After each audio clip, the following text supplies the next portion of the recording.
So guys welcome back to our YouTube channel. और ये video basically किसी subject के रिलेटेड नहीं रहने वाला है। इस वीडियो के अंदर जो ऐसी चीज़ें आपको करनी ही चाहिए अपने नीट से पहले कुछ दिनों में और अपने नीट के 3 घंटों में, जो सबसे ज़्यादा इम्पोर्टेंट है। एक्चुअली तैयारी सब करते हैं, पढ़ाई सब करके जाते हैं, अपनी प्रिपरेशन करके जाते हैं, लेकिन किसी भी रीज़न से वो अपना 100% नहीं दे पाते और अपने उस ड्रीम स्कोर से थोड़ा रह जाते हैं। तो मतलब ऐसी क्या क्या चीज़ें जो अपन को नहीं करनी चाहिए। और सबसे पहले तो मैं आपको बता दूं, अगर आपको लग रहा होगा कि नीट सिर्फ वही क्रैक कर सकते हैं जो बहुत अच्छी तैयारी करके जाते हैं, तो मैं आपको बता दूं जब से NTA आया है तब से नीट का जो पैटर्न है वो एकदम टोटली चेंज हो चुका है। एकदम 100% क्वेश्चन सारे NCERT से आते हैं। तो ऐसा उसमें कुछ रॉकेट साइंस नहीं आता जिसमें आपको बहुत दिमाग लगाना पड़े और आपसे क्वेश्चन नहीं बनेंगे। बहुत सिंपल आते हैं।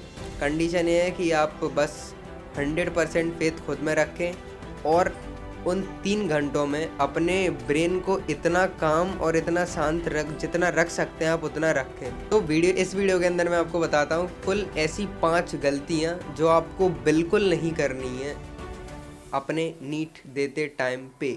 सबसे पहली गलती, अगर आप जा रहे हैं नीट देने और बाहर सेंटर के बाहर आपको बिल्कुल भी पढ़ाई नहीं करनी है। पढ़ाई करें, आप घर से कर आएँ पढ़ाई। सुबह जल्दी उठ जाएं, 7-8 बजे उठ जाएं।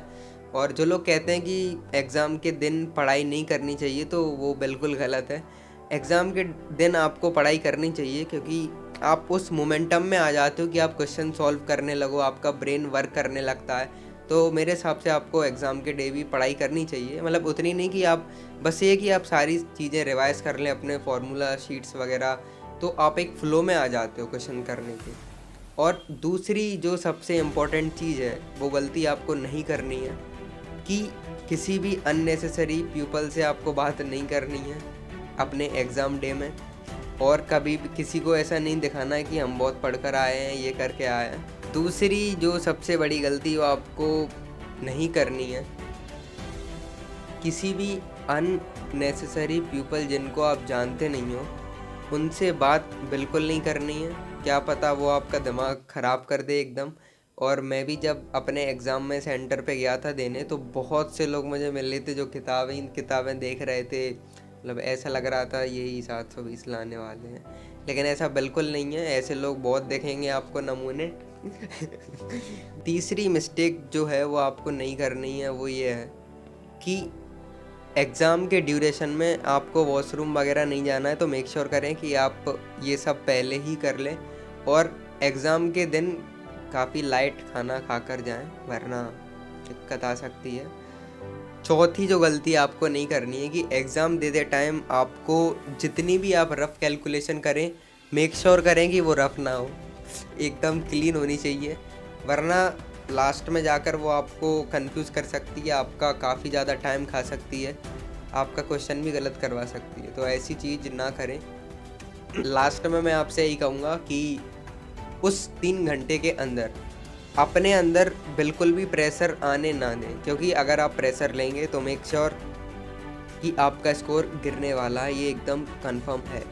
क्योंकि जब मैं नीट 2022 दे रहा था, बायोलॉजी वॉज लाइक कितना बड़ा है, इतना डिफ़िकल्ट क्वेश्चन, कैसे क्या करूं। तो एक चीज़ थी जो मैंने बहुत अच्छी करी थी उस टाइम पे, जितने बड़े बड़े क्वेश्चन थे बायोलॉजी के सारे मैंने छोड़ दिए थे लास्ट के लिए। जितने छोटे छोटे क्वेश्चन थे मैंने सारे लगाता जा रहा था, जो आता जा रहा था वो करता जा रहा था। ऐसी केमिस्ट्री पे पहुंच गया, वो कर ली। ऐसी फिज़िक्स देखा, वो बहुत ज़्यादा इजी थी। और लास्ट में आकर बायोलॉजी के बड़े बड़े क्वेश्चन करे और सारे बड़े बड़े क्वेश्चन सही थे और बायो में मेरा स्कोर था 325। तो आपको पेपर कैसा आया है उस अकॉर्डिंग पे आपको उस मोमेंट पे ही डिसाइड करना पड़ेगा कि हाँ अब हमें क्या करना है, क्योंकि पहले से कुछ पता नहीं है पेपर कैसा क्या आ जाए आपके लिए। अगर मैं अपने नीट डे का एक्सपीरियंस शेयर करूं, तो मैं उठ गया था 7 या 8 बजे, जहां तक मुझे याद है। और काफ़ी अच्छी नींद ले ली थी मैंने, 1-2 बजे सोया था और रात को नींद तो आ नहीं रही थी। देख रहा था बस कि हाँ आँख खोल के क्या होगा कल, पता नहीं। थोड़ा प्रेशर था, इतना ज़्यादा प्रेशर भी नहीं था क्योंकि ये मेरा फर्स्ट अटैम्प्ट था। और मैं अंदर से ऐसा भी था कि नहीं हुआ तो ठीक है, और अटैम्प्ट है अपने पास, ऐसा भी सोच रहा था मैं। तो मेरे पास प्रेशर तो बिल्कुल भी नहीं था। और जब मैं सुबह उठा तो जैसा कि आपको दिख रहा होगा, ये मेरा वाइट बोर्ड था और मैं ये मार्कर लेके रैंडमली कोई भी फिज़िक्स के न्यूमेरिकल सॉल्व कर रहा था, जिससे वो मेरा फ्लो वापस आ जाए कि मैं न्यूमेरिकल सॉल्व कर सकूं फिज़िक्स के एग्ज़ाम के अंदर। इसके बाद सबके बाद मैं नहाया, थोड़ा बहुत नाश्ता किया और चला गया एग्ज़ाम देने। अपने साथ बहुत सी किताबें भी ले गया था, कार में रखी रह गई थी, वो बिल्कुल उनको नहीं पढ़ा था। और एग्ज़ाम देते टाइम मैं एक मंदिर भी गया था, वहाँ पे पूजा तो बिल्कुल नहीं हुई, डर लग रहा था कि अब क्या होगा, क्योंकि एग्ज़ाम के बहुत ज़्यादा पास आ गए थे। और मैं पहुँच गया था सेंटर 12 बजे, पेपर था 2 बजे से 1 बजे मैंने एंट्री ले ली थी। 1 घंटे बढ़िया बेंच पे बैठा और जैसे जैसे 1 घंटे में बैठा रहा बेंच पे तो मेरा प्रेशर थोड़ा कम होता जा रहा था कि हाँ चलो ठीक है, सब लोग हैं, सब लोग के पसीने छूट रहे हैं। और दूसरों के पसीने छूटते देख मेरा प्रेशर काफ़ी कम हो रहा था, ऐसा था। और जैसे जैसे टाइम हुआ 2 बज गए, पेपर मिला, पेन मिली, पेपर खोला, बायोलॉजी के 1-2 क्वेश्चन बना दिए, 5-6 मिनट लगे। तो पेपर सामने आया, पेन मिली, सब कुछ फिल विल किया जल्दी जल्दी। सबसे पहले बायोलॉजी पे गया, बायोलॉजी के 1-2 क्वेश्चन तो बन गए। उसके बाद आने लगे पैनिक अटैक्स, क्योंकि इतने बड़े बड़े क्वेश्चन, इतने कठिन कठिन क्वेश्चन, मतलब एक क्वेश्चन 5 स्टेटमेंट कंटेन कर रहा है बायोलॉजी के। और सोच के आया था कि बायोलॉजी आधे घंटे में निपटा दूंगा, और यहाँ तो देख के लग रहा था 1.5 घंटा कम पड़ जाएगा बायोलॉजी के लिए। लेकिन ठीक है, करा और बड़े बड़े क्वेश्चंस को लास्ट के लिए छोड़ दिया। और इन सब के बीच काफ़ी ज़्यादा पैनिक अटैक्स भी आ रहे थे कि अब क्या करें भाई, छूट नहीं जाए, क्या पता फिज़िक्स भी कठिन आ गई। लेकिन करता गया। केमिस्ट्री में ओवर कॉन्फिडेंस में आके मैंने काफ़ी सिली मिस्टेक भी कर दी थी। ऐसा लग रहा था कि केमिस्ट्री काफ़ी इजी हो रहा है मेरे लिए, लेकिन मैंने लगातार 3 फिज़िकल केमिस्ट्री के क्वेश्चन गलत कर दिए थे एक ही रो में। तो ऐसा इसलिए था क्योंकि मुझे लग रहा था मैं सारे क्वेश्चन सही कर रहा था, इसीलिए। और धीरे धीरे जब मैंने फ़िज़िक्स खोल के देखा तो इतना अच्छा लगा मैंने कि हाँ चलो कुछ तो ईजी है पेपर में। और फिज़िक्स मेरा 25 से 30 मिनट के अंदर पूरा हो गया था, और फिज़िक्स में मेरा स्कोर भी अच्छा था 165। और फिर पेपर हुआ, सामने एग्ज़ाम हॉल से निकला, फिर क्या था, आने लगे सबके फ़ोन, कैसा गया कैसा गया कैसा गया। उस टाइम पे तो लग रहा था कि हाँ बहुत अच्छा गया है, 650 तो कम आ ही जाएंगे आराम से। लेकिन जैसे जैसे आंसर की आती गई, घर पे आके चेक किया, कम होता गया स्कोर, और फाइनली 606 आ गया। लेकिन ठीक है, मुझे जो मेरे होम टाउन में कॉलेज चाहिए था वो मुझे मिल गया था इतने ही स्कोर पे, और काफ़ी अच्छा था। मतलब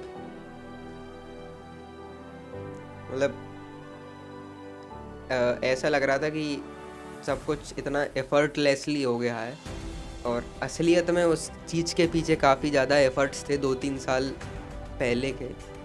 तो जब अच्छा लगता है जब ऐसी चीज़ होती है अपने साथ। और उसके बाद से लेके आज तक इतनी पढ़ाई मैंने नहीं करी, इतनी कि मतलब लगातार 1 घंटे बैठ के भी पढ़ाई नहीं करी है पेपर देने के बाद से लेके आज तक। तो काफ़ी अच्छा रहा इस बीच का ड्यूरेशन, पेपर देने के बाद से लेके अब तक का।